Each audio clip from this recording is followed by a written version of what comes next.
The story begins with the male lead, Deep Ben, a time-traveling plagiarist with an expression of utter bewilderment. After 9 years of relentless study, he thought he was about to reach the pinnacle of fame, only to have the moment he put pen to paper ignite into a fierce blaze, leaving him coughing up blood. At that moment, a remarkably handsome man, radiating a brilliant blue aura from head to toe, suddenly appeared levitating in the air, leaving everyone stunned. Deep Ben stared wide-eyed and speechless, completely shocked by the unbelievable scene. He began to realize that this world was far from simple. It might very well be a cultivation world. A system notification appeared, confirming that the worldview information he received contained errors and advised him to start over from the beginning. The harsh truth crushed Deep Ben, who knelt down, sobbing bitterly over 9 years of wasted hardship. But then he suddenly realized that time traveling to a cultivation world was a classic storyline for a protagonist. Immediately regaining his spirit, Deep Ben confidently believed he possessed a terrifyingly strong talent for cultivation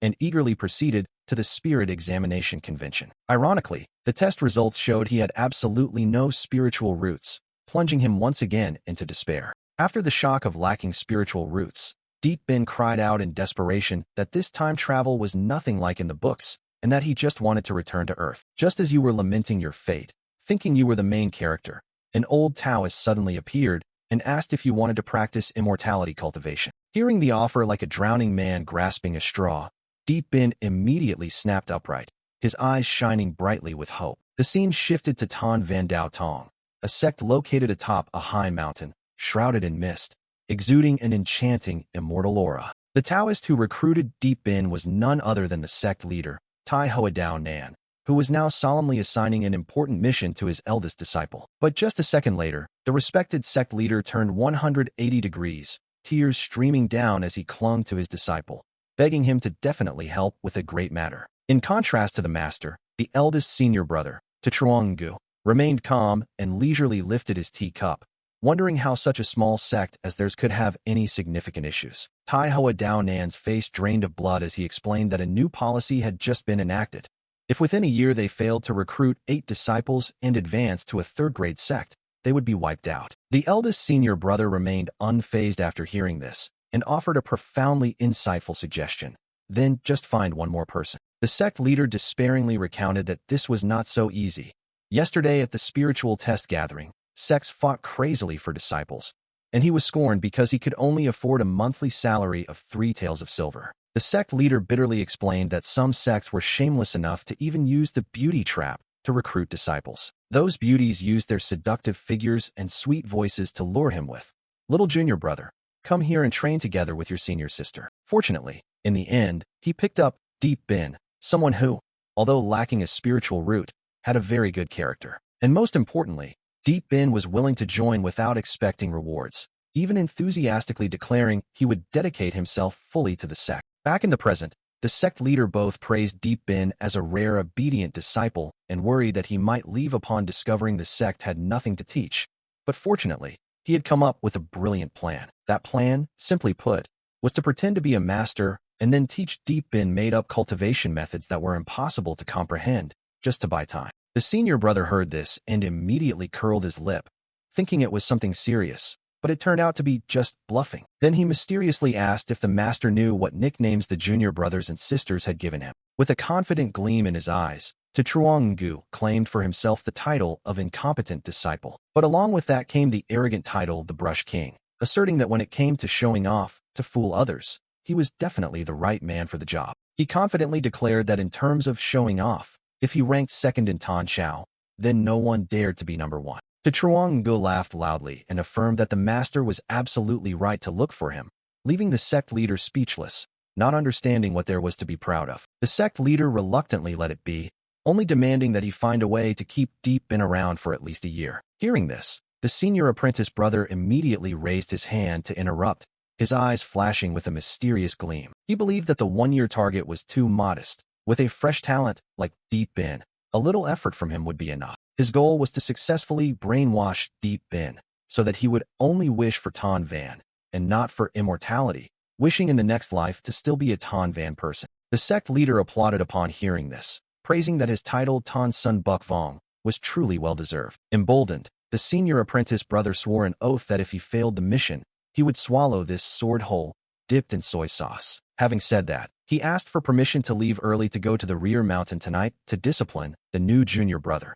The sect leader also offered to send him off with a royal sword. But being a person who liked to show off, he declined with flair and departed on his own. He turned back and told the master, a gentleman viewed differently after 3 days apart, implying that he no longer needed the master to escort him. As soon as he finished speaking, he raised one finger, forming an extremely mysterious and profound gesture. Both the sect leader and the bird beside him were astonished. Could it be that his disciple had mastered the legendary ultimate skill? The Truong Nu spoke in a resonant voice, reciting a profoundly meaningful line. In this prosperous era, like the desires of man. Immediately, a dazzling beam of light burst forth, gathering at the tip of his finger, creating an awe-inspiring aura. The sect leader shouted in his mind, "Impossible! Is this really the sword art of domination?" Clearly, he's a useless apprentice who hasn't even completed a single sword technique in 10 years. Amid that magnificent scene, the senior brother still maintained a cool expression and an impeccable posture. But then a gust of wind blew by, a leaf drifted across, and all the flashy dramatic effects vanished. The sect leader and his prized pet looked at him with a "I knew it" expression, completely speechless. The Truong Nu burst out laughing, admitting he was just overacting a bit since he didn't really know the sword art of domination, and in the end still had to rely on his master to take him home. The scene shifts to late at night on the peak of Hao Sun Mountain.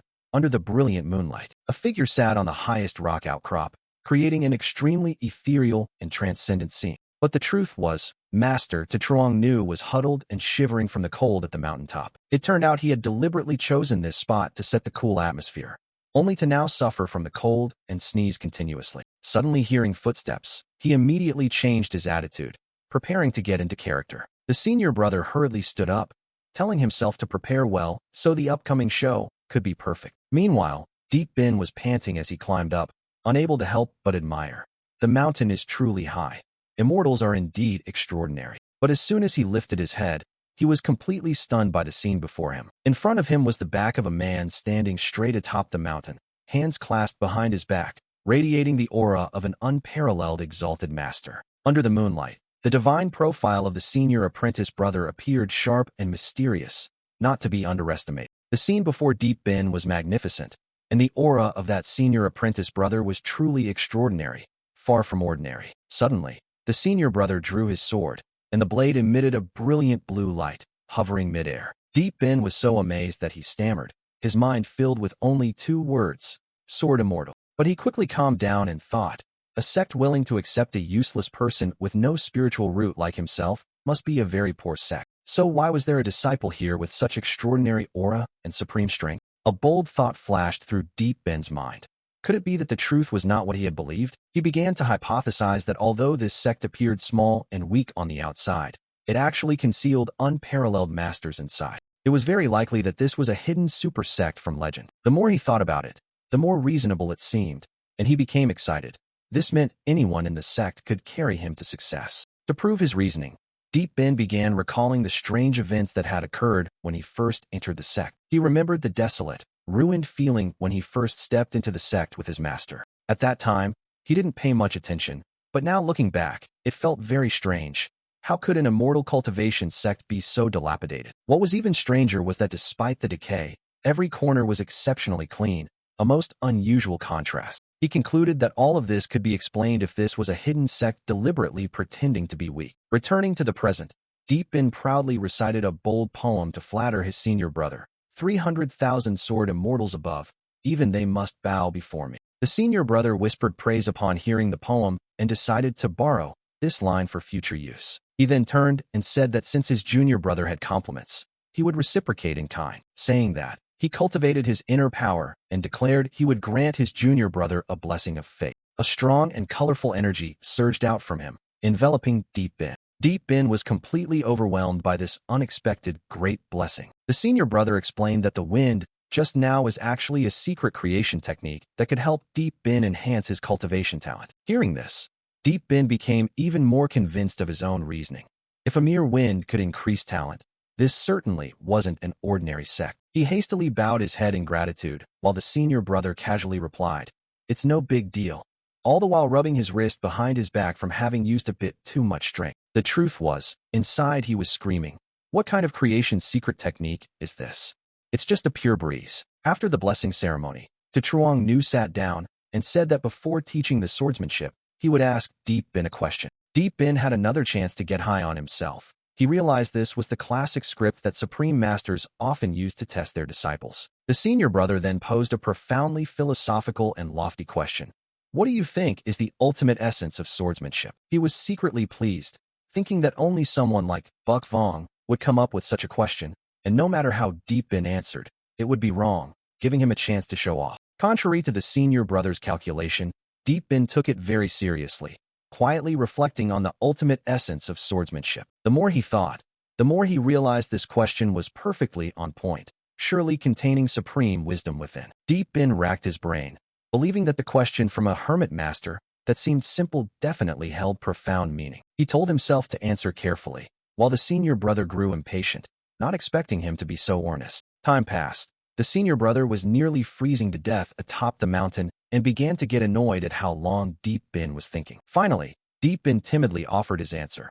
I think the ultimate essence of swordsmanship is to use a single blade of grass to cut down the sun, moon, and stars. Upon hearing the answer, the senior brother was utterly stunned, unable to believe his ears. He mumbled to himself, a blade of grass. Then he imagined the magnificent scene of slashing through the sun, moon, and stars. He screamed inside. I've practiced swordsmanship for 20 years. The strongest only slashes mountains. Slashing a blade of grass through both the moon and sun. Isn't that a bit exaggerated? Seeing his senior brother silent, Deep Bin worriedly asked if he had said something too exaggerated. But in his senior brother's mind, he was quietly praising that answer as too cool and decided to borrow that line as his own. The senior brother took on an air of a wise man and said that Deep Bin's answer was a bit exaggerated, and cultivating immortality requires stability. Deep Bin then obediently admitted his mistake. Then he said, how about this? And drew his sword with a very mysterious expression. He swung an extremely flashy and ornate sword stroke down to the ground. The sword stroke left a trail of light on the ground, and he said he would leave that sword mark for Deep Bin. He explained that this sword mark was both ordinary and extraordinary because it contained the strongest sword intent in the world, and promised to return in 7 days to check on it. After hearing this, Deep Bin was overjoyed and even more certain, 100% sure, that this was a hidden sect and that he was incredibly lucky. Meanwhile, as the senior brother left, he hurried off at full speed to find the second junior brother to brag. But as he passed through the bamboo forest, he was suddenly called back by the little junior sister. With a curious expression, the little junior sister asked him how he felt about their new junior brother's innate talent. She even appeared extremely mischievous and adorable while asking the question. The senior apprentice brother immediately scolded the adorable little junior sister for eavesdropping again, but she coquettishly replied that she was just curious. Chuang then came up with the idea to use the very phrase he had just borrowed to test its effect on his junior sister. He put on a mysterious air and told his junior sister to hold off on asking about the new junior brother. Then he seriously asked, Junior sister, do you know how powerful the ultimate swordsmanship is? The little junior sister was puzzled, not understanding how swordsmanship related to herself or why her senior brother suddenly became so serious. Before she could collect her thoughts, he confidently declared the cool answer. The ultimate swordsmanship is using a single blade of grass to cut down the sun, moon, and stars. Upon hearing this, the little junior sister's eyes shone brightly, completely captivated by her senior brother's words. She praised him enthusiastically, saying that his flamboyant skills had improved, which made him very pleased with himself. After his comedic performance, the little junior sister reminded him to answer her original question. He repeated her question, how long does the little junior brother need to comprehend the sword intent? Returning to the conversation between the two siblings, when asked, the senior brother casually picked his nose and admitted that he didn't even know what sword intent was. The little junior sister was dumbfounded upon hearing this, unable to believe that her senior brother could be so clueless. Meanwhile, 2 hours later atop Mount Haosun, Deep Bin was still alone there. He was kneeling, intently observing the sword mark that his senior brother had left behind. But the more he looked, he only saw an ordinary crack and began to suspect that he had been deceived. He immediately scolded himself for overthinking, because the previous signs had proven that his senior brother was definitely a master. Deep Bin reassured himself that the reason he had not yet comprehended was because his own efforts were still insufficient. Thinking this, he focused even more intently, staring at the sword mark with steadfast determination. He continuously encouraged himself to keep trying harder. Then, while concentrating intensely, An image of a person holding a sword suddenly appeared in Deep Bin's mind. Inside Deep Bin's mind, a figure radiating a terrifying aura suddenly appeared. The figure held a long sword emitting a brilliant blue light. Then the figure began to move, demonstrating each sword technique. Every sword stroke was resolute, containing tremendous power. For types of sword techniques with 12 moves gradually became clearer and clearer in Deep Bin's mind. Countless images of the sword techniques were continuously etched into his memory. Gradually, that figure transformed into Deep Bin himself, as if he were practicing swordsmanship on his own. This process did not happen just once, but was repeated continuously. He practiced a second time,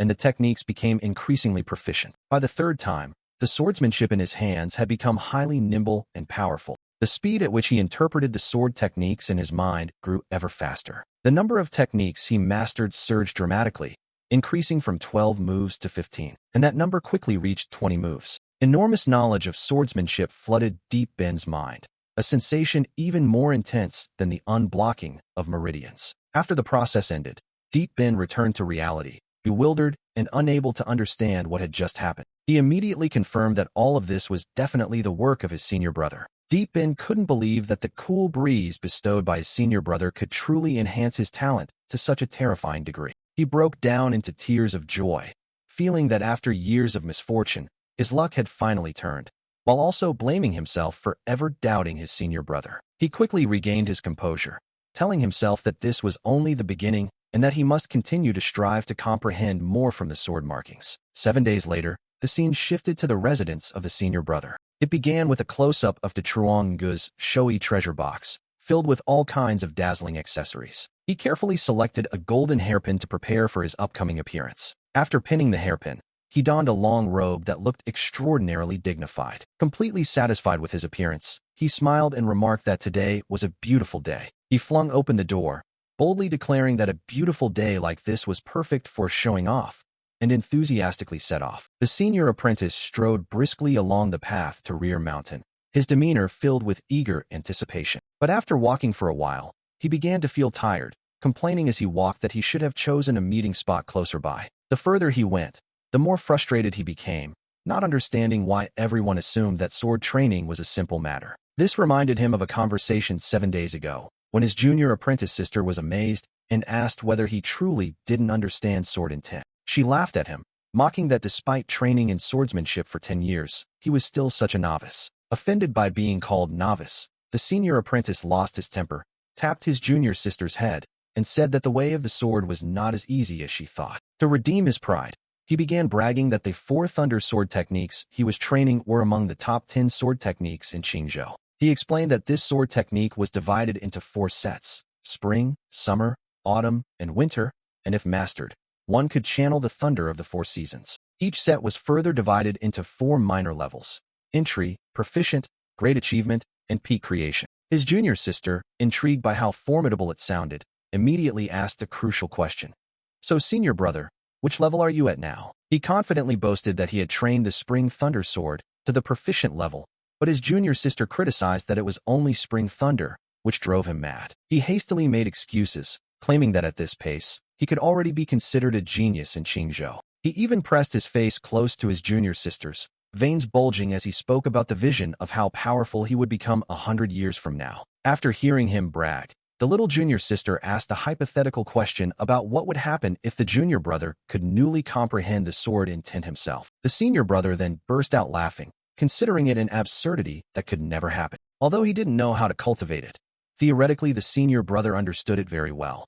He explained that in the way of the sword intent is the most important. He said that comprehending the sword intent was as difficult as reaching the heavens, and throughout the 10 kingdoms, there was only one person who had barely stepped halfway into it. That person was honored as the Tai Su sword revered, a figure respected by the entire 10 kingdoms. But the little junior sister stubbornly asked again what level the junior brother would be considered if he happened to comprehend it. Chuang confidently asserted that such a thing was absolutely impossible, even for a 500-year genius of Tan Chao. He firmly claimed that Deep Bin could absolutely not comprehend the supreme sword intent. Returning to the present, after 7 days, he finally climbed to the top of the mountain and wondered if the junior brother was awake yet. But when he arrived, he was stunned to see Deep Bin kneeling prostrate on the ground. Deep Bin now had huge dark circles under his eyes, intently staring at the sword mark on the ground. The senior brother was horrified and wondered how long this fool had gone without sleep, judging by those dark circles. The senior brother silently thought that perhaps this fool truly had been staring at that deceptive sword mark for 7 days and 7 nights straight. He began to feel extremely guilty, feeling that his actions were truly inhuman. He resolved to let his junior brother suffer losses for the sect's sake, promising to make it up later. Just then, Deep Bin also noticed his presence and greeted him happily. Chuang-gu immediately adopted the role of a master, striking a cool pose before inquiring about the junior brother's training progress. Deep Bin cheerfully reported that he had recently achieved enlightenment, all thanks to the chance bestowed by his senior brother. But upon hearing the answer, the senior brother froze and stammered. You say you've already achieved enlightenment? Deep Bin respectfully confirmed that as of this morning, he had comprehended a total of 400 sword moves. When Chuang-gu heard that number, he was completely stunned, his expression stiffening. Then he laughed inwardly, thinking Deep Bin was just boasting, since he himself was the one who created that sword mark and knew well that it meant nothing. Deep Bin saw his senior brother smile and couldn't understand what he meant. He began to speculate. Could it be that his senior brother was smiling because he thought his comprehension was too shallow? He then concluded that, for a master like his senior brother, someone with even a bit of talent should be able to comprehend 1,000 moves a day. Thinking of this, he felt insecure and sad, considering himself too clumsy. Meanwhile, the senior brother still believed Deep Bin was lying, so he smiled politely and said it was okay not to have achieved enlightenment. But Deep Bin still insisted that he had truly mastered the 400 moves, which began to annoy the senior apprentice brother. Deep Bin misunderstood his senior brother's irritation and tearfully asked if he felt that even those 400 moves were unworthy of him. He explained that although his talent was inferior, it was thanks to his senior brother's opportunity that he managed to succeed. Hearing this, Chuang-gu truly felt a bit angry because he thought Deep Bin was belittling the sword path by saying, 400 moves aren't many. This struck a sore spot for him, a person who had trained hard in the sword path for many years but had made very slow progress. Finally, the senior apprentice brother lost all patience and demanded that Deep Bin demonstrate the sword moves he had mastered so that he could see. Without hesitation, Deep Bin immediately agreed, which made the senior apprentice brother even more upset as he thought the boy was too stubborn. In the stillness of the mountaintop, the test officially began. As Deep Bin drew his sword, the blade was enveloped in a radiant golden light. His eyes became sharp, focusing intensely on each sword stroke. He began to wield the sword, each move and form executed with great power. His sword strokes formed dazzling golden streaks in the air. Deep Bin's swordsmanship was performed with extraordinary speed and smoothness, like flowing water and drifting clouds. In just the blink of an eye, he had executed 36 consecutive sword moves. Deep Bin's movements were so fast that to the Chuang-gu's eyes, they were nothing but afterimages, leaving him completely stunned with amazement. Deep Bin's performance was so rapid that it created countless afterimages. The senior apprentice brother initially maintained a calm expression as he observed, but after a moment, he was so astonished that he was stunned, unable to believe what he was witnessing. Deep Bin's sword techniques grew faster and more powerful by the moment. Even after performing 36 moves, he showed no intention of stopping. His sword strikes formed a storm of golden energy. He unleashed one final move, creating an enormous whirlpool of sword chi. In total, he executed 108 sword techniques. At that moment, a terrifying bolt of lightning struck from the sky, as if summoned by his sword technique. Faced with this magnificent spectacle, Chuang-gu was completely shaken, sweat pouring down his face. That lightning scene converged into an image the senior apprentice brother had dreamed of countless times. It was a pink-red thunder dragon,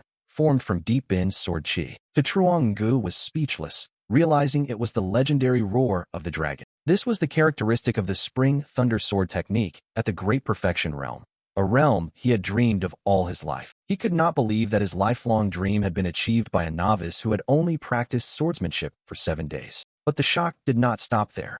He shouted in desperation that this was impossible. Just seconds later, a green thunder dragon, symbolizing the lower thunder sword technique, appeared again. And then immediately after, the yellow thunder dragon of the harvest thunder sword technique also roared into view. The two thunder dragons entwined with each other, proving that Deep Bin had mastered both sword techniques to perfection, something never seen before. Faced with that earth-shattering scene, the senior apprentice brother could only stand still and endure. Deep Bin's swordsmanship showed no signs of slowing down. On the contrary, it became even faster. His speed grew increasingly fast to an unbelievable degree. Eventually, his body became a true illusion in the eyes of the senior apprentice brother. Then he executed the strongest sword move in the 4 Thunder Sword techniques, the East Thunder Sword. An ice-blue thunder dragon appeared, carrying a feeling completely different from the previous 3 Thunder Dragons. Witnessing this, the senior apprentice brother broke out in a sweat like a shower, his expression filled with terror. He felt as if a harsh winter had descended, freezing everything around. It was not until the 432nd move that Deep Bin finally stopped. Deep Bin's 7-day training performance officially ended here, leaving the senior apprentice brother stunned. Chuang-gu stood there, looking at his junior brother with eyes full of amazement and disbelief. Although he had practiced the 4 Thunder Sword technique to perfection, Deep Bin still felt something was off. It seemed he had become overly dependent on the sword. He realized that the sword itself was limiting his power, while his senior brother stood beside him, completely clueless. Suddenly, Deep Bin enlightened. He said he had understood what his senior brother truly wanted to convey. His senior brother was bewildered upon hearing this, because he himself did not know what he had conveyed. Deep Bin began murmuring profound swordsmanship theories about the swords of mortals and the swords of emperors. He clasped his hands together and condensed a sword made entirely of energy. He unleashed a sword strike toward the ground, creating a terrifying explosion. His senior brother was utterly horrified, unable to believe that his junior brother could have another awakening just by demonstrating swordsmanship. If the previous East Thunder Sword evoked a sense of lethality, this sword strike was entirely the opposite. It brought an endless vitality that caused trees to sprout new buds and all living things to revive. Standing before the ancient tree brimming with life, Deep Bin was also amazed at what he had just accomplished. His senior brother stared intently at the invisible sword in Deep Bin's hand, feeling as though it embodied the entire heaven and earth. The sword's power radiated a momentum as if it could sweep away thousands of troops and horses. Chuang-gu began to panic. He realized that something was wrong. A horrifying thought flashed through his mind. Could this really be the legendary sword intent? But at that moment, all the power and strange phenomena suddenly disappeared. Deep Bin looked at his hand and said disappointedly that the sensation had completely vanished. He blamed himself, thinking that although the power was terrifying, it only lasted for a moment. Indeed, it was because his talent was too poor. Hearing the words, poor talent, the senior brother completely collapsed, his mind blank. This reminded him why he had chosen to cultivate the sword path, because as a child, he had been fortunate enough to see the supreme void sword ancestor, and since then had always felt inferior about his own talent. The senior brother silently affirmed that this was indeed the infinite sword intent from the legends, a level beyond words to describe. Meanwhile, Deep Bin bowed his head to apologize, saying he knew his realization was still lacking and promised to try harder. After hearing this, Chuang-gu cried out in his heart, but he knew he had to stay calm and absolutely must not praise him in order to retain this genius. So he forced a cold expression, turned away, and remarked, it's really quite ordinary. Hearing that, Deep Bin became even more self-conscious, while the senior brother's heart twisted in thought. If you're ordinary, then what am I? Though his heart was stirred, Chuang-gu still tried to maintain an unchanging expression. He suddenly noticed a book on a nearby rock and asked what it was. Deep Bin said it was just his notebook of insights and handed it to his senior brother. Chuang-gu just opened the notebook, and a dazzling beam of light burst forth from inside. It turned out that Deep Bin had comprehended the whole philosophy of life through swordsmanship, transforming simple moves into profoundly sublime principles. In the notebook, Deep Bin interpreted the sword techniques as highly profound philosophies such as everything nurtures and restrains each other, and great wisdom appears as foolishness. Reading these words, Chuang-gu felt shaken as if seeing the starry sky for the first time. He could recognize every single word in the notebook, but when combined, they became mysterious and profound like an entire galaxy. Though he did not understand, he still felt deeply moved. He stammered, asking if these were the things he had taught, to which Deep Bin humbly replied that this was just some of his own reasoning and certainly not on par with senior brother. Senior brother shouted inwardly, "Then why is it that I don't understand a single sentence? Where on earth did you, a monster, come from?" He began to compare, having practiced hard for over 10 years to achieve a little, while junior brother reached grand mastery in just 7 days. This harsh comparison completely crushed him.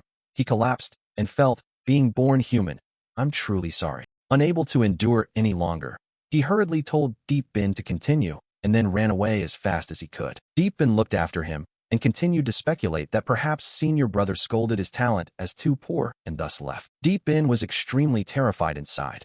He worried that he would be expelled after having so much difficulty finding a place willing to accept him. He recalled that in the past 6 months, he had been rejected by more than 50 sects because he lacked a spiritual root. He could not accept the prospect of having to cultivate on his own without anyone to guide him. Therefore, he resolved to seize this opportunity firmly, especially since this was a sect full of hidden masters. Meanwhile, in the residence of the sect leader Tai Hoa Dao Nan, he was leisurely drinking tea, enjoying the beautiful weather and flowers. Suddenly, the senior disciple burst in looking frantic and shouted, "Master, something bad has happened." The sect leader was surprised to see the senior disciple in such a hurry and did not understand what had occurred. Tu Truong knew, with an extremely serious expression, said that the master's ideal was perhaps about to be realized. He yelled that their Tan Van Dao Tong was finally about to transform into a dragon. The sect leader, confused, asked what was meant by transform into a dragon. The senior disciple seriously reported that the new junior brother had mastered the entire 4 Thunder Sword technique to perfection in just 7 days. The sect leader asked bewilderedly, "The entire technique?" and was assured by the senior disciple that this was a super genius. He still did not believe it, thinking the senior disciple was lying.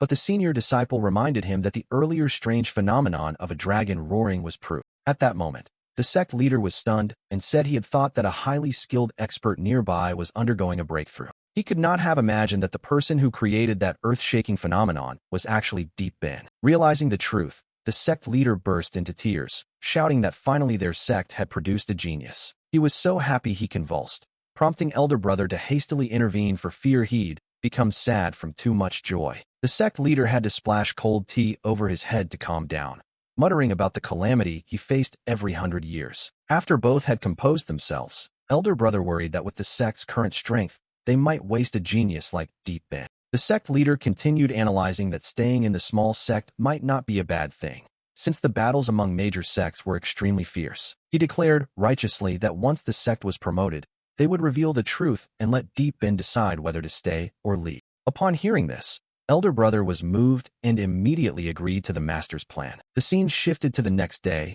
where the sect leader was enjoying a very peaceful afternoon. But that peace was shattered by a shout. "Master, something bad has happened," causing him to spit tea out. Elder brother rushed in a panic, announcing that a major event had occurred. Contrary to his disciples' panic, the sect leader remained extremely calm and continued sipping his tea. Thinking it was a debt collector arriving, he hurriedly tried to flee, leaving his disciple to handle it. But elder brother quickly pulled him back, saying it was something else. The sect leader was bewildered, not understanding what it was about. Then he grew angry and swatted elder brother with his fly whisk for giving him such a fright. After calming down, the sect leader asked what was going on, and the senior disciple handed him an official document. It was a notice from the Qingzhou Sect Management Office, stating that they would conduct inspections of sects without residence registrations to prevent fraud. Most importantly, the notice required that within 2 months, all sects had to submit 10 low-grade spirit stones to prove their purity. Upon hearing this, the sect leader flew into a rage, overturning the table and shouting that this was oppression of the weak, and he would sue. According to the exchange rate in the cultivation world,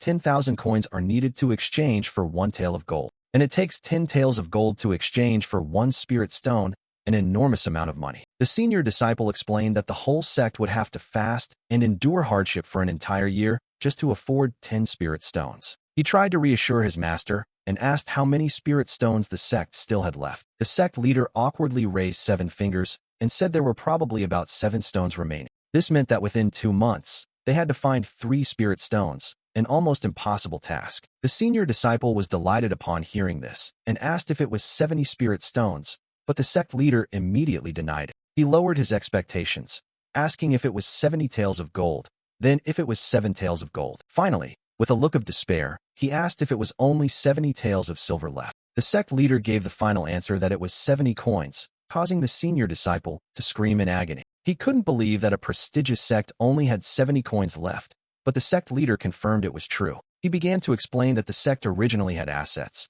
but he had heard about a so-called immortal cultivation fund. The senior disciple looked puzzled upon hearing this, not understanding what the immortal cultivation fund was. The sect leader explained that it was a high-yield investment scheme, and many people eagerly participated in it. But life was not as ideal as hoped.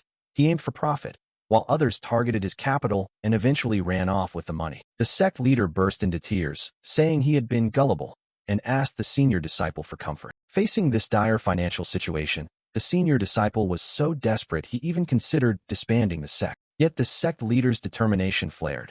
He was resolved to shoulder the responsibility and would even resort to robbery rather than let a genius be wasted. At that moment, a massive bolt of thunder suddenly struck down from the sky. The sect leader looked in amazement at the thunder's direction, not understanding what it meant. The senior disciple realized it pointed toward the residence of the junior disciple. He guessed that the junior disciple might have just undergone another breakthrough. But the sect leader dismissed this, thinking it was mere coincidence, as even a genius couldn't be that unreasonable. He decided to descend the mountain to borrow money, hand over the sect's affairs, and advise the senior disciple to take good care of the junior disciple and not to misguide him anymore. The senior disciple obediently agreed, assuring his master to rest easy. 7 days later, the scene shifted to the rear mountain. 7 days later, the senior apprentice returned to House Sun and witnessed Deep Ben practicing swordsmanship. But this time it was even more astonishing. Deep Ben was not training alone. He was creating multiple clones of himself to simultaneously practice different moves. Once again, the senior apprentice panicked inwardly, thinking that at this rate, his junior would soon reach the pinnacle, and he truly did not want to encounter this monster. Meanwhile, Deep Ben was also feeling tremendous pressure. Seeing his senior arrive, he immediately stopped and respectfully greeted him. Deep Ben reported that he had just comprehended 1,460 sword moves, but criticized himself for progressing somewhat slowly. Hearing this, the senior apprentice could only cry tears of envy in his heart. He hadn't realized he had underestimated his junior. To maintain his image as a superior, he began to lecture Deep Ben, saying that mastering all the moves was only the beginning. Beyond that were sword realm and sword intent. He said that one must condense the sword realm to be considered a true sword cultivator, which caused Deep Ben to feel insecure once again. After this lesson, Deep Ben curiously asked which stage his senior had already reached. The senior apprentice then looked up at the sky, struck a cool pose, and began to boast. He said he had just barely stepped into the first level of the supreme sword intent, called infinite sword intent. Upon hearing this, Deep Ben's eyes shone brightly, filled with admiration and firm belief that this was indeed a hidden master. The senior brother further explained that merely stepping into that realm would be enough to become the #1 master of the 10 nations. Upon hearing this, Deep Ben was startled, realizing that it meant his senior brother was currently the top master. He became extremely excited, thinking that he had turned into a dragon and had a chance to become the second greatest master. Deep Ben promised to train hard to catch up with his senior brother, which only made the senior brother feel increasingly envious. Deep Ben felt as if everything was a dream, unable to believe his good fortune. He stood atop the mountain, reciting a poem to express his gratitude and determination. After the boastful display, the senior brother started a new topic. He asked if Deep Ben had ever been a scholar, to which Deep Ben replied that he was only interested in reading books and painting. Upon hearing this, the senior brother came up with an idea and asked Deep Ben to paint a picture for him. It turned out he was scheming. When Deep Ben became talented later, he could show off this painting to the world. Deep Ben hesitated slightly but agreed, modestly saying he hoped the senior brother wouldn't mind if the painting wasn't beautiful. Transitioning to Deep Ben's memories. In his past life, he had diligently practiced painting for 3 years to pursue his crush. But in the end, the person he liked went after another rich guy. He realized a painful truth. Learning to paint couldn't save him from a life of loneliness. Back to the present.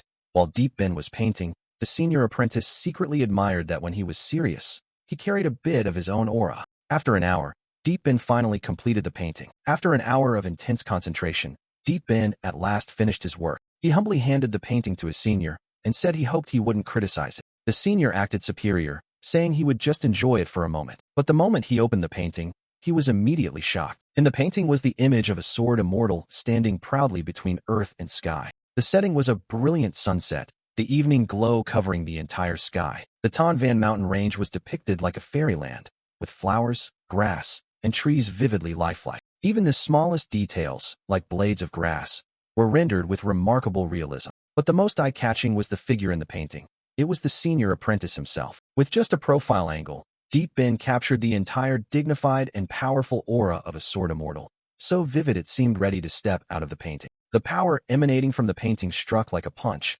hitting straight into the viewer's chest. The senior praised the painting as not bad, but didn't forget to jokingly flatter himself, claiming the only reason it wasn't perfect was because he was too handsome to paint. Hearing this, Deep Ben was delighted and said this was a token of his gratitude for his senior's mentorship. As the senior reviewed the painting again, he suddenly discovered a detail in the corner. That was the author's seal, on which were inscribed the 4 words, Ton Lin Cuc. He smiled quietly, thinking that his junior brother was also someone who liked to show off by giving himself such a title. Suddenly, the voice of the sect leader frantically echoed in his mind, saying that he had come up with a way to save the sect. He recognized it as his master's technique of transmitting sound and wondered what plan he had devised. He hurriedly took the painting and left, still full of doubts in his heart. At the same time, at the Tai Noyet Sword sect, one of the 3 great sects of Tan Chao, there also seemed to be great turmoil. The scene shifted to the awakening sword cliff of the Tai Noyet Sword sect, where a sword scar was left by the 4th ancestor. Many disciples sat beneath the sword scar, trying to comprehend the sword intent within it. A male disciple sighed, saying it was no wonder the 4th ancestor was so formidable. Just one sword scar was already so terrifying. A female disciple beside him said that was only natural. Otherwise, how could so many talented individuals be attracted here to understand it? Suddenly, the sword intent radiating from the scar on the cliff erupted intensely. A male disciple named Tu Hang suddenly shouted joyfully, saying that he had finally comprehended it. He performed the sword technique, generating a surge of thunder, and proudly declared, "This is all that great perfection amounts to." The other disciples were amazed to see that he had truly comprehended the spring thunder sword up to the realm of great perfection. Everyone praised him as one of the 10 great sword geniuses of Tan Chao, because he achieved in 1 year what others would take at least 3 years to accomplish. The elders also lavished praise on him and believed that with such talent, he could win first place in the upcoming swordsmanship contest. Tu Hang's master humbly said that Dai Vien Man was nothing extraordinary, but the other elders continued to praise him wholeheartedly. Another elder suggested that Tan Chao harbors hidden talents like crouching tigers and lurking dragons, so it was still too early to speak of the best. Someone else sarcastically remarked that Tu Hang had only reached the initial entry level after an entire year. The elder who heard this immediately became angry, believing the other was deliberately provoking trouble. Another person had to step in to mediate, saying that the sect leader had issued an order that, no matter what, they must secure a spot in the top 10 this time. The elders, upon hearing this, did not understand why such an order had been given. The person then explained that the reward for the top 10 this time was a token granting entry into the Tai Huin Sword Tower. At this, all the elders were extremely astonished, because everyone knew that the Tai Huin Sword Tower was a place containing immense opportunities. Tu Hang's master was thrilled upon hearing this and confidently declared that this time, his disciple would definitely reach the top 10. The elder still wasn't convinced and warned not to boast too loudly lest they be embarrassed. Tu Hang's master confidently made a wager, saying that if anyone could defeat his disciple, he would serve as their personal servant for a year. The elder added another line, "You must plant banana trees to wash." Then the scene shifted back to Tan Vandao sect. The senior disciple arrived at the sect leader's residence after being summoned. He asked the master in surprise about the money-making plan the latter had just mentioned. The sect leader then pointed to a pile of old junk on the table. The senior disciple couldn't believe it and asked how they could make money based on such a pile of rubbish. The sect leader explained that his plan was to pawn these treasures, a last-ditch effort. The senior disciple strongly refused, thinking it was too humiliating, but the sect leader still urged him to go. While they were struggling, the sect leader suddenly noticed the scroll that the senior disciple was holding. Before the senior disciple could react, the sect leader snatched both the scroll and the bag, saying the sect was about to collapse and there was no mood for art. The two of them then went together to a pawn shop called Lai Tai. As soon as the shop owner saw the customers, he hurriedly came out to welcome and pitch. The sect leader said they had come to sell items, and the shop owner praised them wholeheartedly, saying they didn't look like ordinary people. The shop owner flattered them, claiming he could tell without even looking that these were definitely top-quality items. But when the sect leader emptied the bag onto the table, there was only a pile of old junk. The shop owner's expression immediately darkened. He was horrified to realize there was even a pornographic book among the trash. The shop owner blushed deeply, pointed at the book, and was left speechless. The sect leader panicked upon seeing this, hurriedly lunged forward to snatch it back, and shouted that he had taken the wrong item.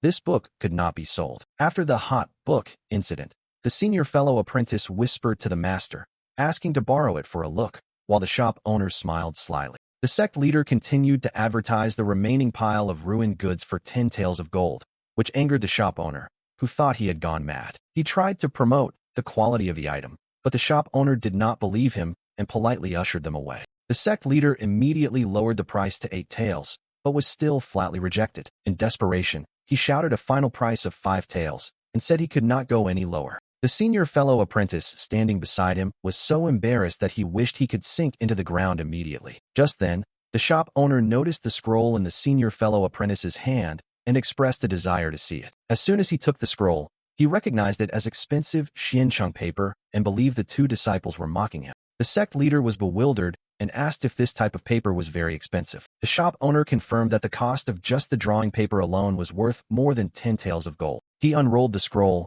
and saw the seal, Tan Lin Cuc. But when he looked at the content of the painting, his face contorted in shock. He hurriedly called over a waiter and whispered something to him. The sect leader standing nearby had no idea what was going on, his head filled with question marks. The two of them whispered quietly in a corner, looking extremely mysterious. The surprisingly astonished steward asked if it was really true, and the shop owner firmly confirmed it. Then, the shop owner returned with a 180-degree change in attitude, respectfully saying that the old treasurer needed to be invited to take a look. An hour passed, and both sides were still in a state of waiting. Finally, the shop owner came back and said that the old treasurer had confirmed it was a treasure. He asked the two not to tease them anymore and to set a price. The sect master innocently intended to tell the truth, but was quickly silenced by the senior apprentice brother. Seeing that the other party had bit the bait, the sect master struck a confident pose, raised 5 fingers, and said he wanted to sell it at this price. He was secretly pleased, thinking that now was the time to take a risk for a big gain,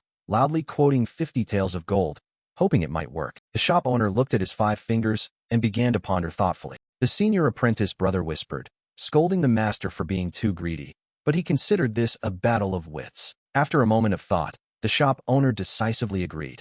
All right, it's a deal. 5,000 taels it is. Hearing this, the sect master was delighted and turned to boast to his disciple about his battle of wits. But then he suddenly realized that the number he just heard seemed off. He stammered to ask again, and was confirmed by the shop owner that it was indeed 5,000 taels, as he himself had suggested. Both master and disciple were stunned, thinking the shop owner might be trying to back out of the deal. Seeing this, the shop owner panicked and said that his shop was not a place for joking around. The senior apprentice was still in shock, unable to understand why a casually drawn painting by the junior disciple was worth 5,000 taels. The sect leader whispered urgently to his disciple to quickly agree and take the money and run, because the sect would then be safe. But the sect leader decided to risk it for a big gain. He said the shop owner had misunderstood and that he meant 50,000 taels. The senior apprentice shouted at his master, asking if he had gone mad after hearing this. The shop owner asked again to confirm, and the sect leader stubbornly insisted that it was indeed 50,000 taels, not a single coin less. The senior apprentice could only pray, for he couldn't believe any painting would be worth 50,000 taels. Unexpectedly, the shop owner laughed loudly and said that clearly, the two were no amateurs. It seemed he wouldn't get this bargain after all. He said that although 50,000 taels was an exorbitant price, it was possible for a piece by the recluse Tan Lin. Both master and disciple were stunned to hear that such an illogical price was accepted. At this point, the sect leader was the one who panicked because he had just thrown out a number to impress. Though internally alarmed, the sect leader tried to remain calm and decided to devise a plan to gather more information. He then spun a tale that the recluse Tan Lin wasn't someone only this shop knew about.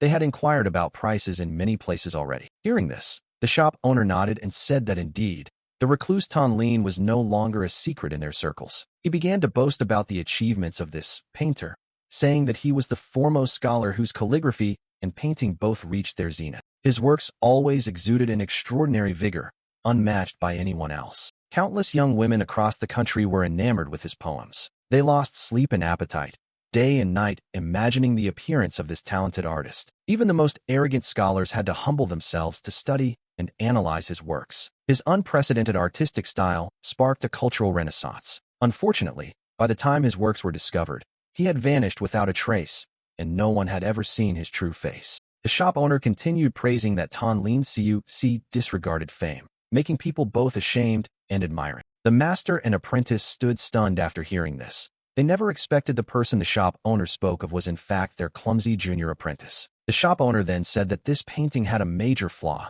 Since it was a portrait, its value was far less than that of a landscape painting. The senior master chuckled awkwardly upon hearing this, realizing it wasn't his appearance that increased the painting's worth. The sect leader became angry, thinking he had lost a great bargain, and immediately turned to scold his disciple. The shop owner also lamented that it was truly a waste. If it weren't a portrait, it would have been worth tens of thousands of taels. Upon hearing this, the sect leader grew even angrier, his eyes bloodshot as if he wanted to devour others alive. Seeing this, the shop owner immediately gave his final price, saying that since it was a portrait painting, he could only pay up to 10,000 taels. The sect leader, furious, heard this dreamlike price and agreed without hesitation, surprising even the shop owner. With the large sum in hand, the master and disciple happily departed, leaving behind a bustling street scene. On the way back, the elder disciple wondered why the master didn't try other shops, but he replied that knowing when to stop was enough. He explained, "The common man is innocent. To covet jade is a crime. With the sect's weak power, revealing a treasure would bring danger." After hearing this, the elder disciple praised the master's calmness and wisdom without reservation. Together, they examined the banknote worth 10,000 taels of gold. They couldn't contain their joy and burst out cheering that the sect had finally been saved. But the sect leader suddenly turned to scold the disciple, blaming him for the portrait painting that caused them to lose tens of thousands of taels. After celebrating, the two began to contemplate Deep Ben's true identity. The elder disciple speculated that perhaps the junior brother had his own troubles, or maybe he didn't even know his own talents. The sect leader once again showed his wisdom, saying everyone has secrets and they shouldn't pry. He would reveal them when the time was right. Then he suddenly grew serious and told the elder disciple to come with him, which surprised the latter. The sect leader said that since the junior brother had helped the sect so much, he must buy him a grand gift to show his gratitude. After speaking, he led the senior disciple to a truly luxurious and magnificent building. The senior disciple was astonished and asked if master intended to enter the treasure pavilion. He quickly intervened, saying this was the most expensive shop in the entire city. But the sect leader said that since the money was earned by the junior disciple, it shouldn't be spared when nurturing him. He explained that the future of the entire sect ultimately depended on Deep Ben. Although still worried, upon seeing the master's confidence, the senior disciple said no more. The sect leader advised his disciple to appear very confident, as that was the key to looking wealthy. As soon as they stepped inside, they were warmly greeted by beautiful, stunning women. The sect leader immediately blushed, silently marveling at the grandeur here, so different from the pawnshop earlier. A beautiful female staff member came to welcome them and asked what they wanted to buy. The sect leader then put on an air of wealth and demanded to see the best martial arts manual. The girl quoted a price for a top-tier martial arts manual at about 100,000 taels of gold, currently discounted by 30%. The senior disciple, upon hearing the price, was so shocked that he was left speechless. The female staff confirmed the super cheap price was just over 100,000 taels of gold after the discount. At this point, the senior disciple was completely crushed. He could not comprehend the world of the rich. The sect leader still tried to remain calm, but the senior disciple tactfully reminded him that their money wasn't even enough to buy one set. The sect leader immediately put out the fire, asking how much it would cost to buy just the introductory manual. The female employee was surprised and said that buying only one introductory manual would be of no use at all. The sect leader was still determined to buy it and learned that its price was, of course, much cheaper. The sect leader whispered in explanation to his disciple that, given the monster comprehension ability of the little junior brother, just one introductory manual was more than enough. The senior disciple immediately enlightened upon hearing this, realizing that with just one sword scar, the junior brother had comprehended the entire sword technique. Therefore, with one introductory manual, the junior brother would surely understand it as easily as turning his hand. This was truly a great bargain. Afterward, the employee brought out 3 introductory cultivation manuals, and the sect leader asked which one was the strongest. The girl introduced that the Great River Sword technique was the strongest. Those with high talent could even comprehend higher-level techniques from it. But it was also the most expensive manual, priced at 9,000 taels of gold, shocking the sect leader to the point of faintness. Though deeply pained, he grit his teeth and decisively went all in, loudly ordering to buy it. He even decided to spend all the remaining money on purchasing the best elixirs for Deep Ben, not keeping a single coin for himself. The senior disciple was completely stunned by his master's sudden decisiveness and generosity. But the truth was the sect leader was extremely distressed about having to spend such a large sum of money. On the way back, he wept bitterly over the money spent, causing the senior disciple beside him to feel ashamed as well. The sect master suddenly remembered something and asked about the exams of the second and third junior brothers. The senior brother thought he was planning to return and reminded him that they were out of money, but the sect master said he would not go back. The two of them went to a flea market, where a vendor was selling cultivation techniques by weight. This place resembled a second-hand market, displaying all kinds of manuals and cultivation methods. The senior brother was amazed and asked if this was the treasure hunting place that their master had mentioned.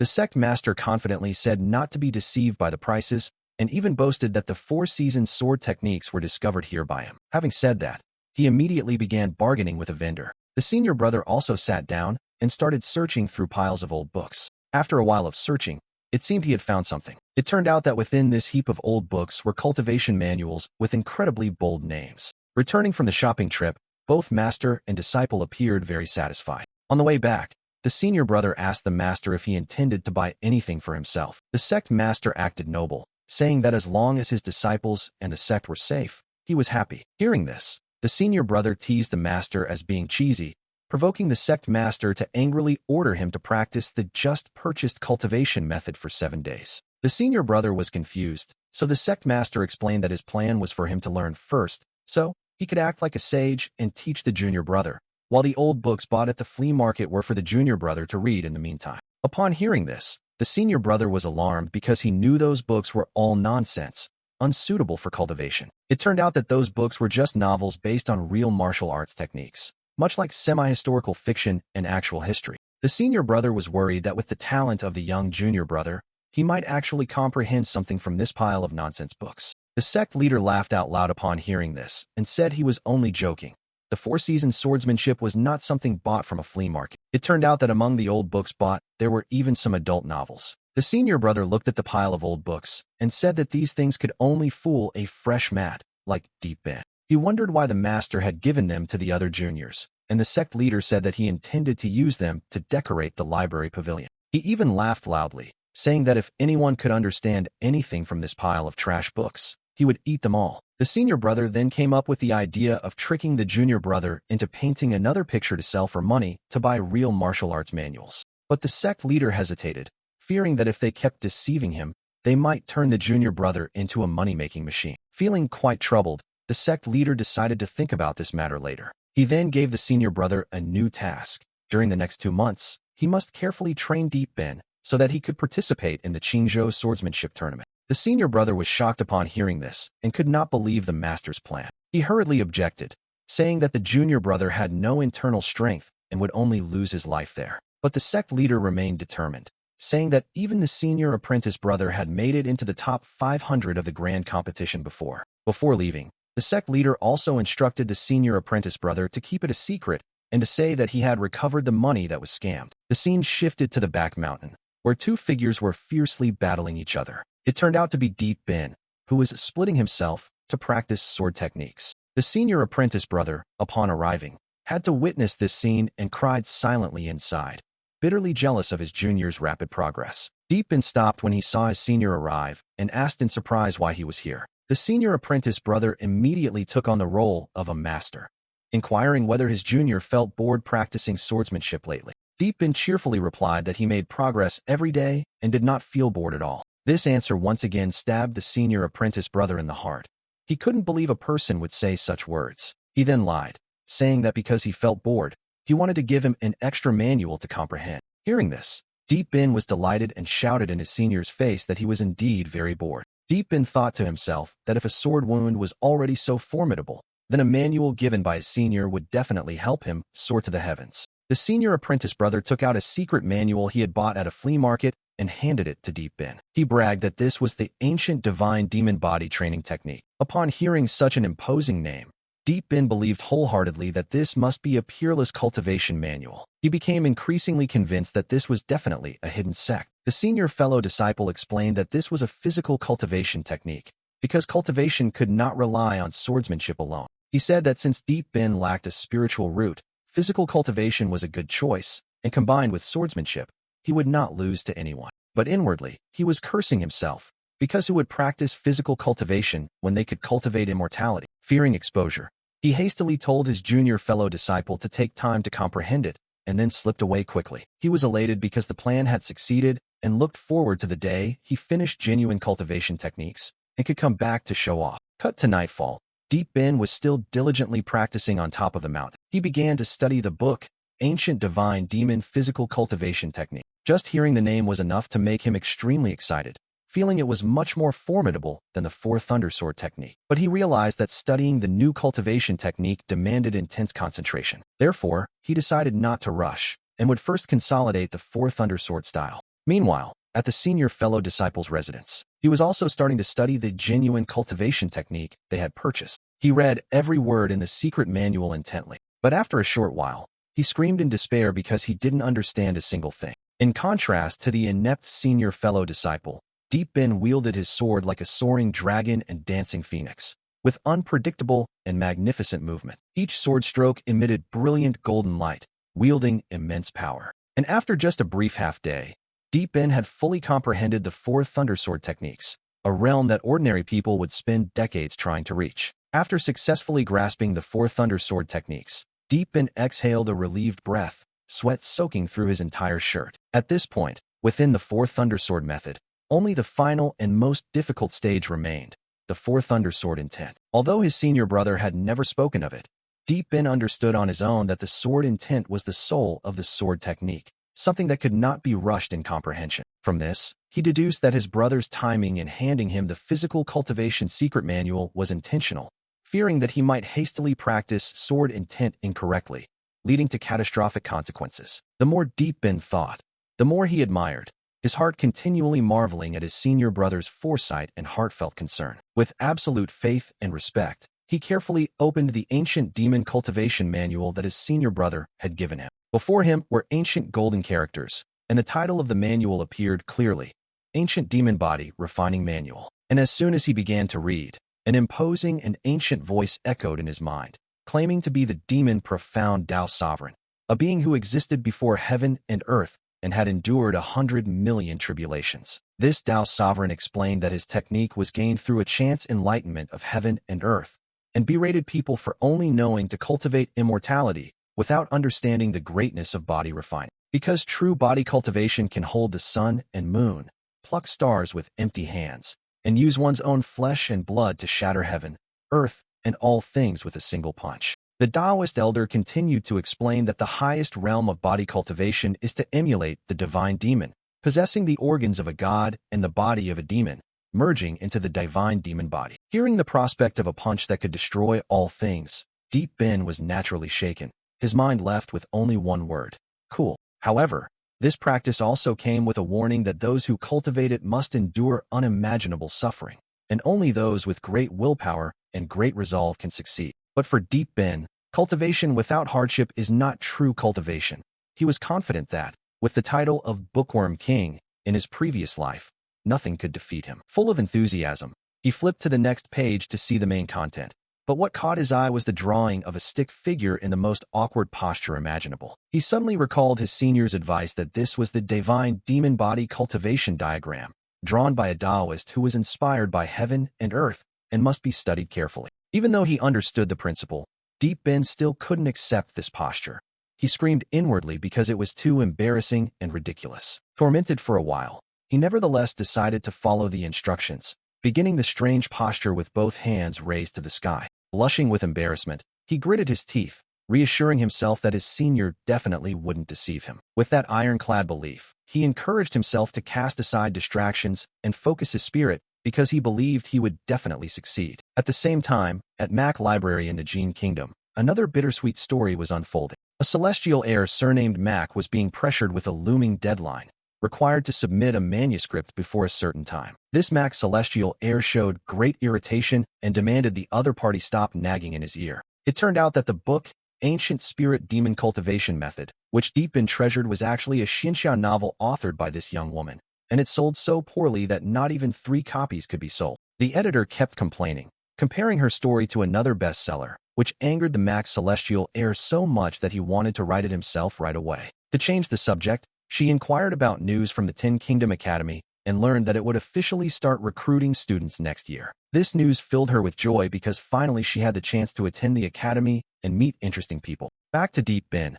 3 days had passed since he began cultivating according to that novel. However, the cultivation process was anything but smooth.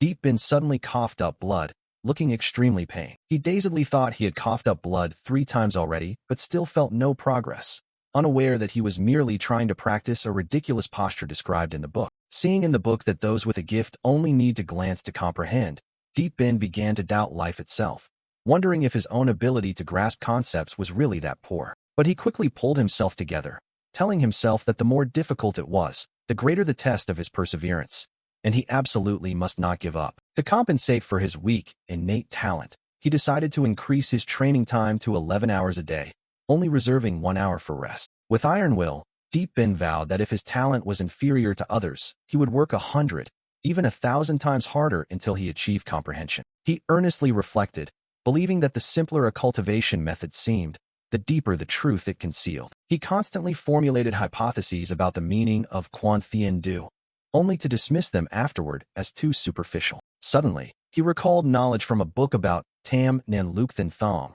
which includes the flesh eye, heavenly eye, and dharma eye. Among these, the dharma eye is the highest realm, able to see through the essence and laws of all things, leading him to realize he could not rely solely on ordinary sight. He understood that he must strive to reach a higher level of perception in order to perceive the truth hidden behind the painting. Then everything exploded into clarity. Deep Bin connected all the dots and realized that Quan Thien was not about looking at the sky, but about cultivating the Dharma eye to see through the nature of all things. At that moment, a lightning bolt flashed in Deep Bin's mind, illuminating the deadlock he had been facing. With glowing eyes, he murmured that he seemed to be about to understand. Standing before the sunrise, Deep Bin looked into the distant horizon, feeling a slight enlightenment deep within. He reasoned that ordinary people who look at the sky only see the heavens, but do not truly understand what the heavenly way really is. Then he suddenly realized that within every person there is a primordial heart, harboring its own god or demon, and all it takes is sincere introspection to find it. Realizing this, Deep Bin couldn't help but blame himself for his foolishness, nearly missing a moment of great enlightenment. He understood that observing heaven is not about looking at the sky, but about turning one's heart into eyes to observe the inner world. The ultimate goal is to enter the deepest place within the soul to discover the god or demon that belongs to oneself. At that very moment, Deep Bin's spiritual eye was completely open. What he saw was a majestic, inviolable heavenly god-demon with 10 hands, standing tall like a brilliant sun. Successful in his sudden enlightenment, Deep Bin's whole body was enveloped in a radiant halo. He was amazed by the power of the god-demon he had just comprehended, feeling it was immensely formidable. Yet, Deep Bin was unaware that his sudden enlightenment had caused an astonishing phenomenon, a giant meteor streaking across the night sky, visible from everywhere. At the house sun relic of the SaitamaQhh Academy, a righteous monk was overwhelmingly joyful, believing this to be a sign of the sage's descent to the world, heaven blessing the true path. However, the senior monk accompanying him appeared dissatisfied, scolding his junior for being overly excited, looking no different from an evil cultist. This senior monk explained that celestial phenomena are never absolutely accurate.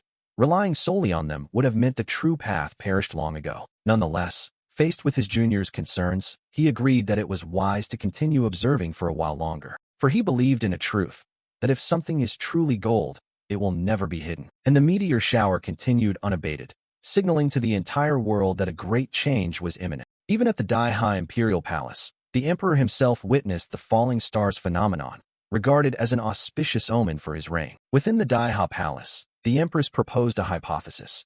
If the sage truly descended but outside Daiha's territory, what would the emperor do? The emperor, with a robust physique seated on the throne, exuded an absolutely imperial aura. He imperiously declared that if the sage was not one of his own, then they could simply seize him.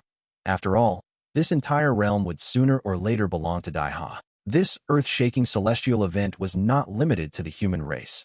Even in the frozen lands of the demon clan, the meteor was clearly visible. It was an extremely harsh place, home to giant and ferocious demon beasts. In that land, a white-haired demon warrior was fighting alone against a huge monster. He possessed a muscular build and sharp eyes that showed an extraordinary strength. Witnessing the strange meteor shower, this demon warrior did not show any fear. On the contrary, he was extremely intrigued. He believed that the descent of the sage was a reminder that the demon clan must strive harder in their cultivation. And the story once again switched scenes, returning to the residence of the senior apprentice brother, SaitamaQhh. Back with the so-called incompetent senior apprentice brother, he was struggling with an advanced manual, reading it to the point he felt like vomiting a rainbow. Unable to endure it any longer, SaitamaQhh angrily threw the book and cursed the person who invented such a difficult cultivation method. He thought to himself that he was used to failing in cultivation, but the real problem was his master. For he was certain that if he failed to cultivate it successfully, his master would fly into a rage and demand the return of the 10,000 taels of silver spent on purchasing the manual. Thinking of that prospect, SaitamaQhh felt his future was bleak. Sooner or later, he would be dealt with by that money-hungry old man. In his moment of despair, he suddenly saw a shooting star streak across the sky, unaware that this was a strange phenomenon caused by his own little junior apprentice brother.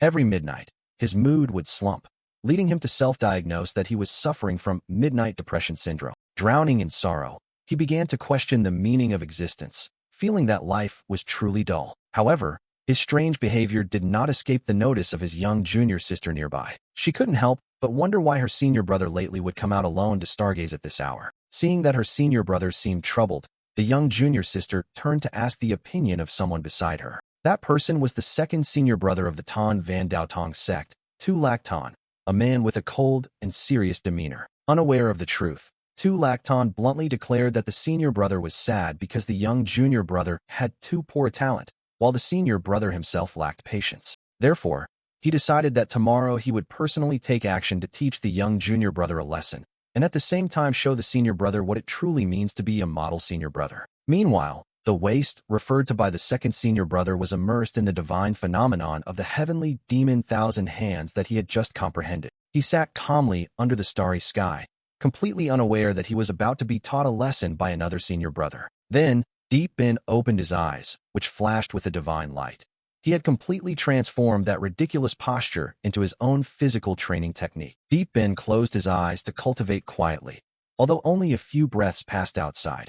Within his consciousness it had been several hours. In his mind, the image of the divine demon appeared towering, his body forged like divine iron, his hands grasping the great heavenly Tao of the world. The entire body of the spirit demon exuded a terrifying aura that made others dare not look directly, unable to observe. Then, his divine eye, capable of seeing through all things, stared directly at Deep Ben. A vast amount of cultivation method information, resounding like a bell, began flooding into his mind like rivers pouring into the sea. Returning to reality, Deep Ben was still sitting quietly atop the mountain. He slowly opened his eyes, and now, those eyes emitted a holy blue light. Standing up, he had completely understood the truth of the cultivation method he had just created, using the sky as a hammer, the earth as a furnace, assimilating all things to undergo a profound transformation. The essence of the entire cultivation method had been deeply engraved into his mind, without missing a single detail. He even outlined 5 cultivation realms for it,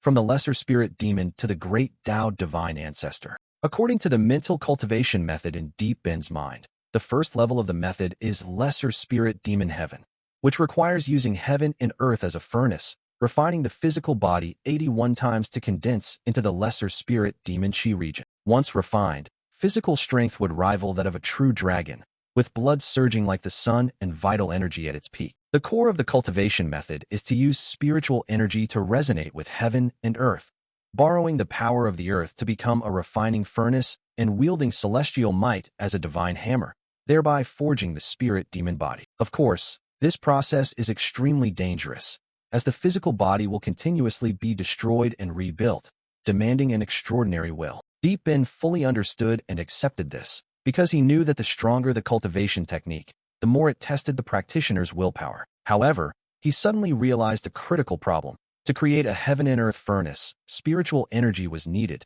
yet he had not a trace of spiritual energy within him. He suddenly remembered hearing that elixirs in the cultivation world could help generate spiritual power. Despite his worries about the side effects of elixirs, he decided to seek out his second senior brother, who was said by their master to be knowledgeable in alchemy, to learn from him. Without hesitation, Deep Ben set off for the residence of the mysterious second senior brother. And there, second senior brother Tu Lac Tan had just successfully refined an elixir that emitted a brilliant fiery glow. Having perfected a new elixir, Tu Lac Tan grew more confident and was determined to go and teach the first senior brother and the junior brother the next day. Meanwhile, at the residence of the first senior brother who was being misunderstood, a tragedy was unfolding. Truong lay face down on the ground, completely defeated by the sword manual. He wailed in frustration, because no matter how hard he tried, he couldn't understand a single word in the book. In the end, he decided to give up, consoling himself that as long as he didn't try, failure would never catch up to him. His helplessness gradually turned into nihilistic philosophy,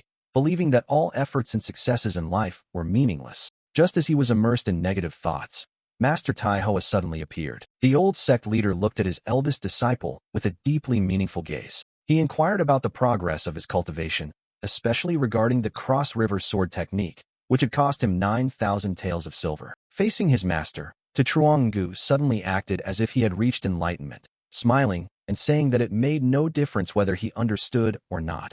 Letting go of attachments was the true path. Blinded by the Buddha's radiance emanating from the eldest disciple, the Taoist Taihoa was astonished and asked what he had actually cultivated into. Chuang-Gu continued the act, smiling and saying he had achieved nothing yet, only reached a realm where he no longer cared about worldly affairs. However, such a performance could not fool the old sect leader, who immediately decided to turn the tables with a counter-strategy. He proposed taking Chuang-Gu on a life-or-death training journey to help him break through, even saying that he would accompany him. Hearing this, Chuang-Gu turned pale with fear, because the place his master wished to go was the tranquil forest mountain range. This area was known as the most dangerous region of Tanchao, inhabited by countless powerful beasts attracted by the abundant spiritual energy. It was said that even disciples from the strongest sects often met their demise there as a common occurrence. In fact, the old sect leader just wanted to take this opportunity to hunt some low-level beasts to earn money to buy cultivation manuals,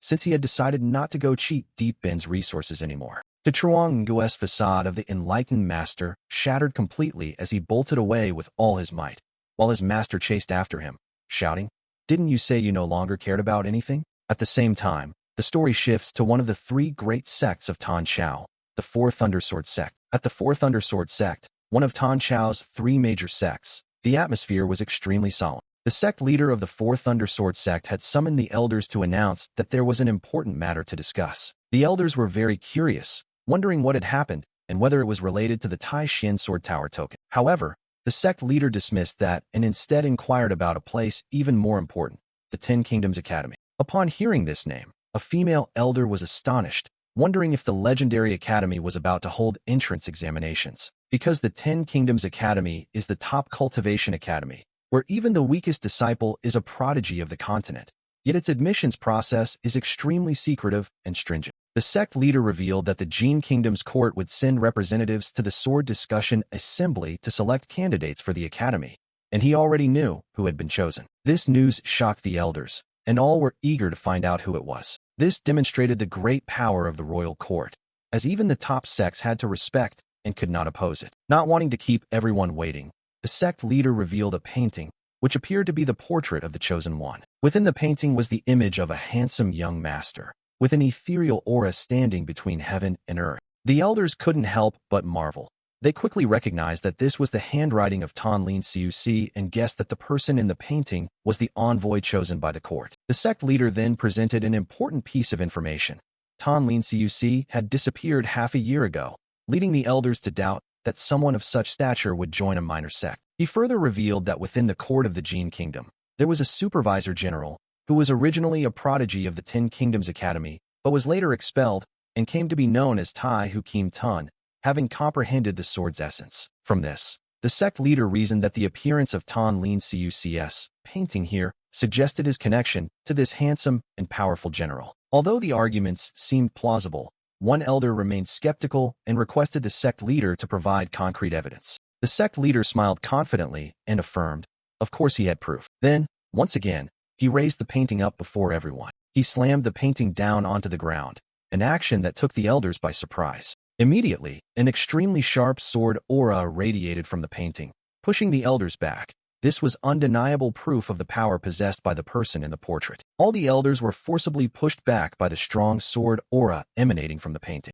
Standing before them, the sect leader confidently asked if they still thought his speculations were wrong now. He explained that the painting contains sword intent, but Tan Lin Cuc is not a cultivator, so the only possibility is that the person in the painting sealed the sword intent there themselves. Hearing these words, the elders were completely convinced and continually praised the sect leader's wisdom and farsightedness. The sect leader was extremely pleased, silently thinking that of course he had to be that talented. He also added that this general was famous for despising wealth and liked to spend extravagantly, and that this painting was also something he happened to obtain. One elder then asked whether they should flatter and curry favor with this envoy. However, the sect leader immediately rejected the idea, believing that for a figure of such stature, petty tricks would only cause disdain. Instead, sincerity should be used to seek guidance. After making this wise decision, the sect leader could not help but feel proud of his own intelligence, thinking that without him, the sect would go nowhere. As night fell, the story transitioned once again to a different place. After achieving enlightenment, Deep Ben sat in meditation atop the mountain. He decided to temporarily refrain from practicing the divine demon body refining technique because it was too risky and would consult his senior brother before using any elixirs. At that moment, a figure suddenly appeared from behind and called out to him. That person introduced himself as the sect's second senior brother, Tulakton. Deep Ben was astonished, not expecting that the second senior brother would personally come to find him. He hurriedly stood up and performed the ritual with utmost respect. Tulakton said that since the senior brother was busy lately, he came here to teach Deep Ben about alchemy. Hearing this, Deep Ben deduced that perhaps the senior brother thought his talent was too poor, so he sent the second senior brother to teach him a different path. Seeing Deep Ben looking discouraged, Tulakton comforted him, saying that everyone has their own strengths and shouldn't take it too much to heart. Words which only made Deep Ben believe his own speculation even more. However, instead of feeling disheartened, this misunderstanding only strengthened Deep Ben's determination to practice swordsmanship harder to gain the senior brother's recognition. Without a word wasted, Tulakton raised one finger and began to circulate spiritual energy. He tilted his head back toward the sky and used his own spiritual power to summon a magical treasure. To Deep Ben's astonishment, a giant green alchemy furnace appeared, radiating a powerful pressure. With a confident expression, the second senior brother declared that the alchemy training session was officially beginning. Deep Ben couldn't hide his excitement and immediately agreed with a very serious attitude. To start the alchemy lesson, the second elder brother, with the air of an expert, asks Deep Ben a philosophical question. Younger brother Yi, in your eyes, what kind of existence is the strongest alchemist? Hearing this, Deep Ben becomes thoughtful, feeling a strange déjà vu as he whispers to himself. This question seems somewhat familiar to me. Immediately, a vivid memory of the first elder brother appears in his mind, with his masterful pose and the same question structure.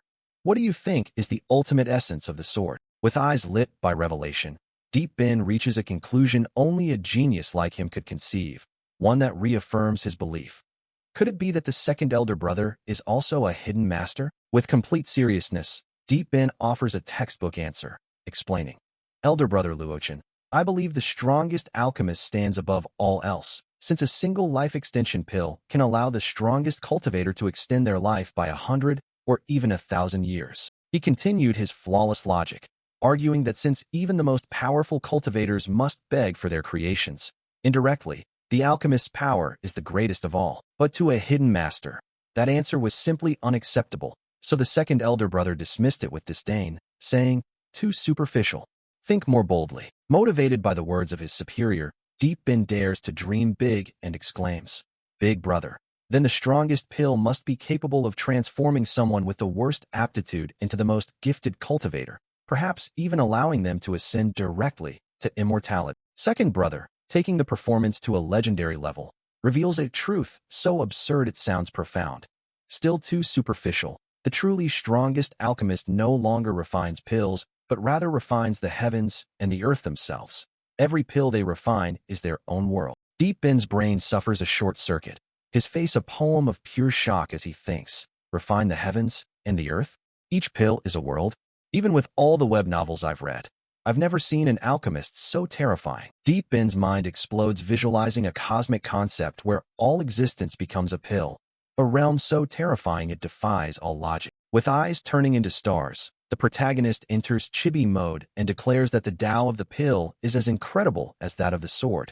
Feeling completely motivated once again. Filled with admiration, Deep Ben asks his superior if he has already reached that level of power, to which second brother, cornered, replies evasively, something like that. This ambiguous response was the confirmation Deep Ben needed to lose his mind and scream inwardly, Ayo, another hidden master. Don't tell me everyone here is an unparalleled master. Meanwhile, the second brother congratulates himself on his great improvisation, although he is worried about spending too much time with the Poe's king, Su Changyu, which is definitely not a good sign. Panic grips him when a voice in his head challenges him. Refining heaven and earth into pills? Then refine one for me to see. To divert attention from his lie, he quickly changes the subject and says, but since you've never touched the Tao of the pill before, for now I can only teach you the most basic fundamentals, something Deep Ben gratefully accepts. With a sage-like pose, the second brother presents his basic lesson as a supreme art. But what I'm going to teach you today is the method of refining the pill without poison, no trace of poison, absolutely no side effects. Inside, however, he is sweating coldly, thinking, if my fellow alchemists knew I was bragging like this, they'd probably slap me senseless. Stay steady. I have to keep spinning this story. Thus, he starts his lesson with a dramatic explanation about a fundamental concept, stating that the root of the pill's toxicity lies in the medicinal ingredients themselves, where the medicinal and toxic nature always coexist. Continuing his masterclass, he explains that if the toxicity is removed, the medicinal power also disappears, as both are inseparable. Then, he drops the bombshell that leaves Deep Ben in shock. The core of refining the poison-free pill is to not use medicinal ingredients at all. Admitting it sounds absurd, the second brother resorts to the classic tactic of the profound master and tells him, "But remember, don't believe it just because you don't understand it." To convince him, he uses a brilliant analogy. It's like when you were still mortal. If someone told you there were sword immortals who could open the gates of heaven, would you have believed it? The manipulation works perfectly, and Deep Ben, completely convinced, says, "I see. It's like the saying about the frog at the bottom of the well, right?" To which his brother replies triumphantly, "Exactly." With his credibility restored, he begins the explanation, saying that the life of medicinal herbs comes from the spiritual energy between heaven and earth. The problem, according to him, is that the spiritual energy itself is pure, but during its growth it becomes contaminated by the 5 elements, which gives rise to impurity. Therefore, the solution is simple and elegant. The refinement of the poison-free pill is to discard the raw ingredients altogether and directly condense the spiritual energy into the ultimate pill. Instead of becoming perplexed, Deep Ben's brain processes this madness and concludes that it is a completely logical theory, wondering, why take the long route if herbs are just another form of spiritual energy? Applying this new and revolutionary theory to his own situation, Deep Ben asks a very practical question. Of course, big brother, can someone like me without a spiritual root take a chi storage pill? To which second brother evasively replies, "It is possible, yes, but no one does that," which only further arouses Deep Ben's curiosity. Cornered, second brother gives a surprisingly logical and boring answer. Because the effect is too small, and chi refinement pills are too expensive, even the great sects cannot afford such consumption. Deep Ben, though understanding the logic, cannot help but feel disappointed upon seeing that a possible solution to his spiritual energy problem is economically unfeasible. To avoid further uncomfortable questions, second brother quickly changes the subject and says, "Very well, let's begin. Big brother will first teach you the most basic alchemy skills."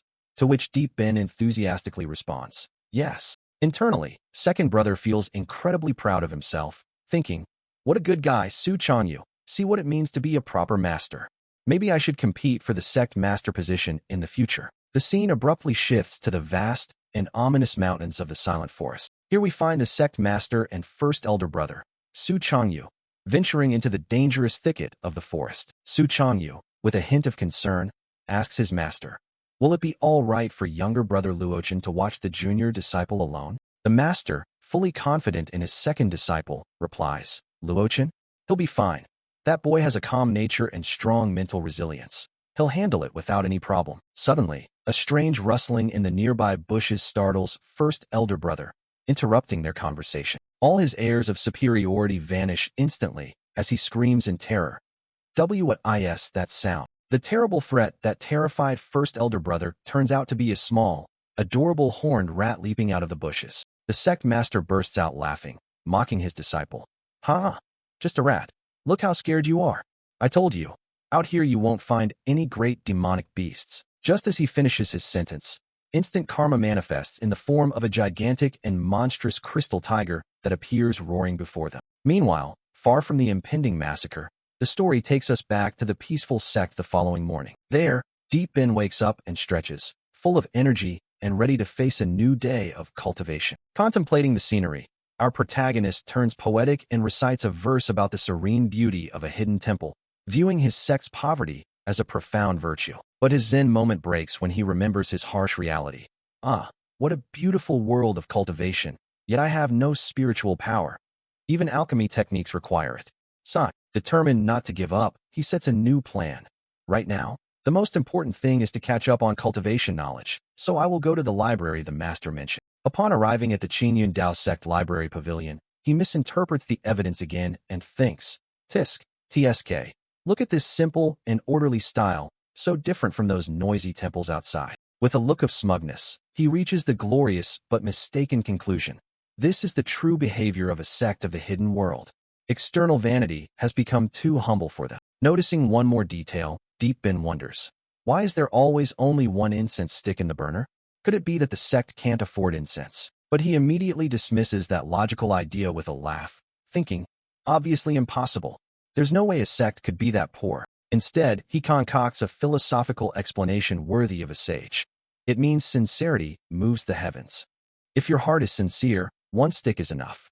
Truly, the Tao is hidden everywhere. With his mind enlightened, he pushes open the heavy doors and steps into the library pavilion. As he walks down the aisles lined with shelves, he soaks in the ancient and scholarly atmosphere of the place. His eyes widen as he reads the book titles, coming across manuals like The Primordial Spiritual Art of 10 Dragons and 10 Elephants, and The Immortal Tao's Double Pupil Opening Method. On another shelf, he discovers even more treasures, such as the Celestial Emperor's Sword Technique and the 36 Divine Powers of the Celestial Band. With his face drained by the overwhelming impression, he realizes these manuals of immeasurable power are simply placed on the shelves, without any protective formation whatsoever. His heart bursts with joy, and with a grin from ear to ear, he shouts, "Is this what a sect of the hidden world is like?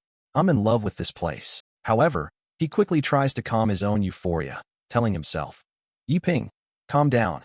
You must keep a clear mind and maintain your composure." Despite his strong determination, our protagonist ends up drooling on the table, completely knocked out from a night of intensive studying. But upon waking, his spirit is unbreakable, and he motivates himself with old proverbs. You have to eat bite by bite and walk the path step by step. The scene takes us to the next morning, with the sun rising over the peaceful sect. A sleepy Deep Ben wakes up and sighs. Ugh, is it already morning? Sitting at his desk, he laments like a true scholar.